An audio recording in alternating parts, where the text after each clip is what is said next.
Hi friends, நம்ம Monday market போயிருந்தோம். பேர்லேயே மண்டேன்னு இருக்குது. அந்த மார்க்கெட் வந்து மண்டே மட்டும்தான் ஓப்பன் ஆகும். அதில் கடைலாம் நிறைய கடை இருந்துச்சு. அதில் வந்து சோப்பு கீரையிலேருந்து எல்லா ஐட்டங்களுமே இருக்குது.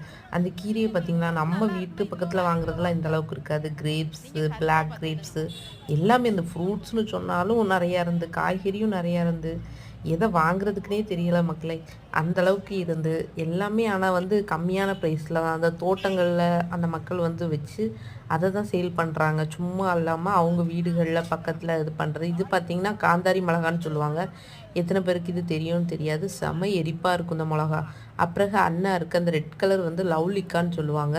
இது என்னென்னா ஜீரகம், கடுகு, பருப்பு இதெல்லாம் 20 ரூபா பேக்கெட்டில் போட்டு சேல் பண்ணுறாங்க ஃப்ரெண்ட்ஸ். இது பட்ஜெட் ஃப்ரெண்ட்லியாகவும் இருக்குது. என் பொண்ணு அதை பார்த்து நகத்தை கடிச்சிட்டே இருக்கா. அப்புறம் பார்த்திங்கன்னா நார்த்தங்காய் எல்லாமே இருந்து அந்த இடத்த சுற்றி பார்க்கணுனாலே குறைஞ்சது 1 மணி நேரம் ஆகிரும்.